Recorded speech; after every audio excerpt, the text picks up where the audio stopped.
Berikutnya ada Permenkes nomor 72 tahun 2016 tentang standar pelayanan kefarmasian di rumah sakit.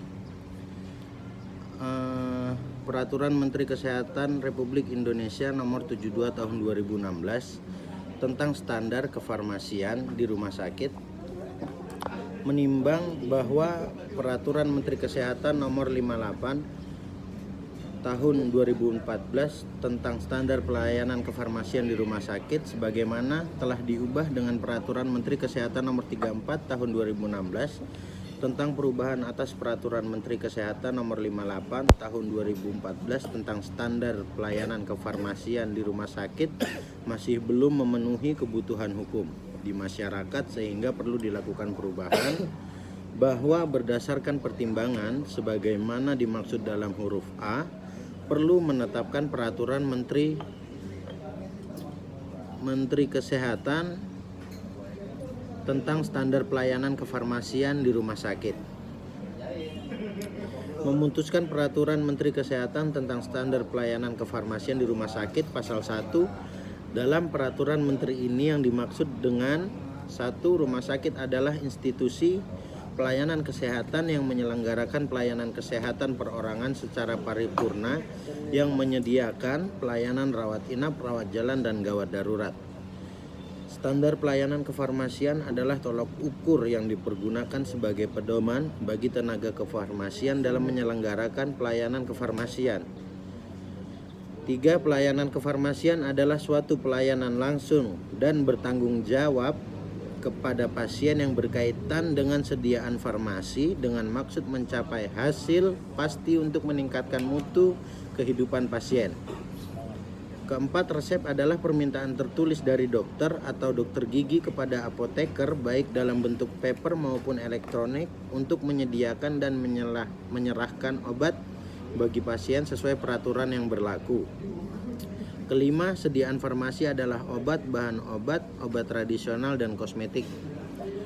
Nomor 6. Obat adalah bahan atau paduan bahan termasuk produk biologi yang digunakan untuk mempengaruhi atau menyelidiki sistem fisiologi atau keadaan patologi dalam rangka penetapan diagnosis, pencegahan, penyembuhan, pemulihan, peningkatan kesehatan, dan kontrasepsi untuk manusia.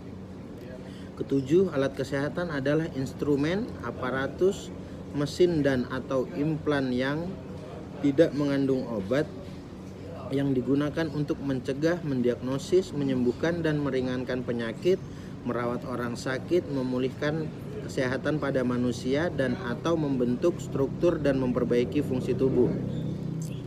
8. Bahan medis habis pakai adalah alat kesehatan yang ditujukan untuk penggunaan sekali pakai atau single use yang daftar produknya diatur dalam peraturan perundang-undangan.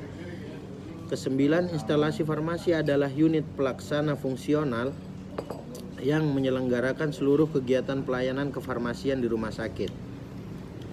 Tenaga teknis kefarmasian adalah tenaga yang membantu apoteker dalam menjalani pekerjaan kefarmasian yang terdiri atas sarjana farmasi, ahli media farmasi, dan analis farmasi. 12. Direktur Jenderal adalah Direktur Jenderal pada Kementerian Kesehatan yang bertanggung jawab di bidang kefarmasian dan alat kesehatan. 13. Kepala Badan Pengawas Obat dan Makanan yang selanjutnya disingkat Kepala BPOM adalah kepala lembaga pemerintah non-kementerian yang mempunyai tugas untuk melaksanakan tugas pemerintahan di bidang pengawasan obat dan makanan. Pasal 2. Pengaturan standar pelayanan kefarmasian di rumah sakit bertujuan untuk meningkatkan mutu pelayanan kefarmasian, menjamin kepastian hukum bagi tenaga kefarmasian, dan melindungi pasien dan masyarakat dari penggunaan obat yang tidak rasional dalam rangka keselamatan pasien atau pasien safety. Pasal 3. Standar pelayanan kefarmasian di rumah sakit meliputi standar A. Pengelolaan sediaan farmasi, alat kesehatan, dan bahan medis habis pakai, dan pelayanan farmasi klinik.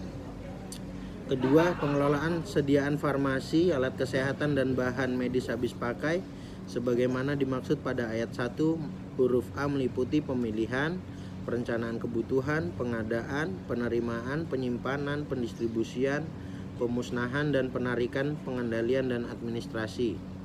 Ketiga, pelayanan farmasi klinik sebagaimana dimaksud pada ayat 1 huruf B meliputi pengkajian dan pelayanan resep, penelusuran riwayat penggunaan obat, rekonsiliasi obat, pelayanan informasi obat atau PIO, konseling, PCT untuk pasien rawat inap, pemantauan terapi obat, monitoring efek samping obat, evaluasi penggunaan obat, dispensing sediaan steril, dan pemantauan kadar obat dalam darah. Pasal 4, penyelenggaraan standar pelayanan kefarmasian di rumah sakit harus didukung oleh ketersediaan sumber daya farmasi, pengorganisasian yang berorientasi kepada keselamatan pasien dan standar prosedur operasional. Sumber daya kefarmasian sebagaimana dimaksud pada ayat 1 meliputi sumber daya manusia dan sarana dan peralatan. Pengorganisasian sebagaimana dimaksud pada ayat 1 harus menggambarkan uraian tugas, fungsi dan tanggung jawab serta hubungan koordinasi di dalam maupun di luar pelayanan kefarmasian yang ditetapkan oleh pimpinan rumah sakit. Berikut tadi adalah beberapa regulasi yang sudah kita miliki tentang pelayanan kesehatan di Indonesia yang terkait tenaga teknis kefarmasian. Namun di RUU yang sedang untuk saat ini sudah disahkan oleh Bapak Presiden Joko Widodo, di situ yang menjadi titik berat kami sebagai mahasiswa farmasi pada ayat 3 huruf A, jasa pelayanan kesehatan medis meliputi jasa dokter umum, dokter spesialis dan dokter gigi, jasa dokter hewan, jasa ahli kesehatan seperti ahli akupuntur, ahli gigi, ahli gizi dan ahli fisioterapi, jasa kebidanan dan dukun bayi, jasa paramedis dan perawat, jasa rumah sakit, rumah bersalin, klinik kesehatan dan lab kesehatan dan sanatorium, jasa psikolog dan psikiater, dan jasa pengobatan alternatif termasuk yang dilakukan oleh paranormal. Pada pasal ini yang menjadi titik berat kami sebagai mahasiswa kefarmasian, padahal sudah banyak regulasi yang menyatakan bahwa tenaga kefarmasian sangat mendukung berjalannya pelayanan kesehatan di rumah sakit, di puskesmas ataupun di klinik menyangkut masalah pemberian informasi penggunaan obat dengan tujuan mensejahterakan dan menyehatkan rakyat Indonesia. Namun pada RUU ini kami tidak disebut. Jadi kami sangat membutuhkan perangkat hukum yang mengatur kefarmasian di apotik, akan tetapi perangkat hukum yang mengatur penyelenggaraan praktik kefarmasian dirasakan belum memadai. Selama ini masih didominasi oleh kebutuhan formal dan kepentingan pemerintah dan belum memberdayakan organisasi profesi dan pemerintah daerah sejalan dengan era otonomi.